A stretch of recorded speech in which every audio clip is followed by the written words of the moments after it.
What's going on, everybody? In this video I'm going to show you guys how to reverse your braid so you can save some money and also go ahead and increase your casting distance at the same time. Over a year's time, maybe longer, your braid starts getting all fuzzy and nasty, the color starts fading, and it's just time to change it. But instead of just replacing the whole spool with new braid, I'm going to reverse it. Put the new stuff on the top of your spool, put the old stuff in the inside of your spool. That way you can get another year out of it. Likely half that braid on there has never even seen daylight since you put it on. So why not use it? Braid's expensive. I'm gonna use as much of it as I can. I don't want to just throw it away, especially when half of it's just brand new. Over the course of a year, you cut off some braid here and there. You might have something bit you off, or it just got frayed, you know, whatever happened. I go ahead and add some more mono on top, and that way I can fill the reel back up to max capacity, and that'll increase your casting distance. And after I put the mono on, that's actually when I reverse it. Anyways, I'll quit talking about it. Let me show you guys how I do it. Check it out.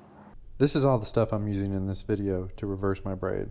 I got 2 bolts, 3 nuts, 4 washers, a clamp, 2 empty spools, a wrench, and a cordless drill. I'll leave information on these fasteners in the description. I think it costs like $6 for all of it. As you can see, just from over the year of cutting it off, from break-offs and just worn out braid from the sand or seaweed, whatever, it's gotten past that fill line. So my casting distance isn't at its maximum potential. So I'm going to put some mono on to compensate for the lost braid, and then I'm going to reverse it, and I'll show you how to do that. I take my mono and I just put it in my beach cart basket. You can use a 5-gallon bucket, a cooler, it doesn't really matter. I just like putting it inside of something so it's not just rolling around all over the floor. And just do a line to line knot from your braid to mono. I'm using a uni to uni. You can use any line to line knot, doesn't really matter which one you use. And then just grab your rod, you know, up from the reel a little ways, pinch it with a couple fingers just to get some tension on it. That way it's not loose on your reel. And I just got it through one guide. It's just half of my rod. You don't need to send it through all the guides, just one's fine. And then just start reeling it in. Keep your fingers tight on that line so it's got tension, and reel it in until you get that mono where you like it. You don't want to overfill it because that's what causes your wind knots, but you want to fill it up as much as you can to maximize your casting distance. All right, now I got the mono on there, and I got the line filled up to this gold ring right here. You see it down here on the side. You want it about lined up there. Really, it's like 1/16 of an inch to an 1/8 of an inch to this, from this edge down to where the line is. It's about as much as you want to put on there.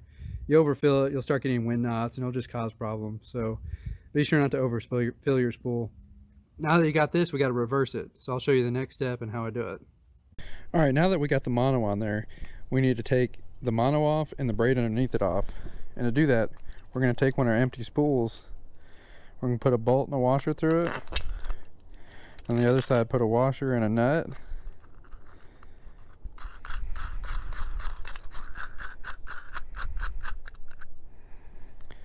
And then just tighten it down a little bit. You don't need to torque it hard, just snug it on there, because you don't want it coming loose when it's on your drill. And put it in your drill, tighten it down, and it's ready to go. And then get your line and wrap it around a couple times one way, and then wrap it around a couple times going the other way, and this will keep it in place. Make sure your bail's open, and you definitely want the line going through one of your guides so the line flows up instead of out. And then just run that drill, move your hand back and forth, get that line on there evenly so it's not just clumping up in one spot. And you can go as fast as you're comfortable with. When I get to the braid, I go faster because it's not as doesn't have as much grip as the mono. The mono wants to stick to your hand. Once I get to that braid, I just go. Alright, I reached the mono backing that I have on my reel, and I'm just going to cut this knot. This is the mono backing I have in my spool. You may just have an empty spool when you're done taking the braid off. Everyone's going to have a different situation here. My situation, I have mono backing, so I'm going to leave that on there. I have it on there because this spool holds 420 yards of 20-pound braid, and I buy 300-yard spools. And this mono backing compensates for that difference. That way you got your braid where you want it when it's full. If I ever buy another 300 yard spool of braid, I've already got this there, and I don't have to think about it. Okay, now that we have all of our braid from our reel to our empty spool, we have to reverse that before we put it back on. So we're going to put it from this spool to this empty spool, and let me show you how I do that. Take the spool with your braid on it out of the drill, loosen that nut just a little bit.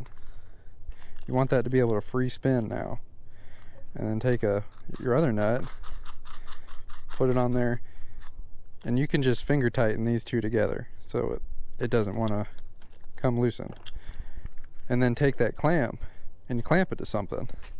In this case, I'm going to be clamping it to my little cutting table on my beach cart, because that's just what I'm using. You can use a table, anything.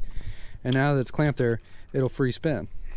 And then take that other empty spool, put it in your drill, and we're gonna move that line from this spool to the one on the drill, and just do the same thing. Wrap your line around a couple times, and with the braid you want to go the opposite way a few more times, because it doesn't have the same grip as the mono does.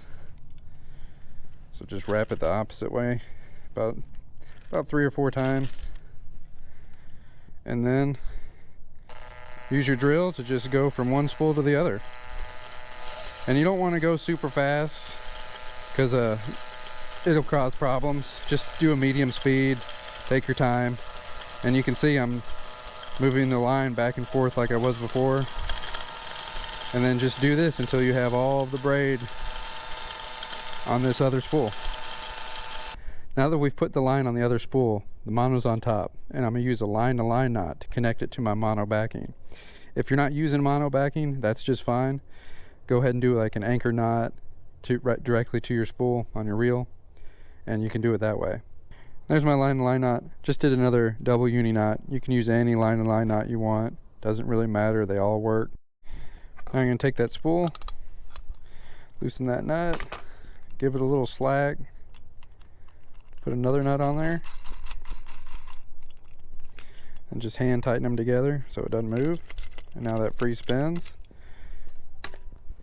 and we're going to clamp it down to, in this case, my beach cart. And then pick up your rod, do the same thing as before. Give it some tension up here, make sure it's going through one of your guides, and then just start reeling. And it's going to come right off that spool I got over there on my cutting table. And then just keep doing that. First the mono's going to go on. There, all the mono's on, now the braid's going on. And it's that old fuzzy nasty braid going on first. Look at that nice new braid right there. There it is, new braid on top. It's back to full. So I'm getting a little more casting distance out of it now too.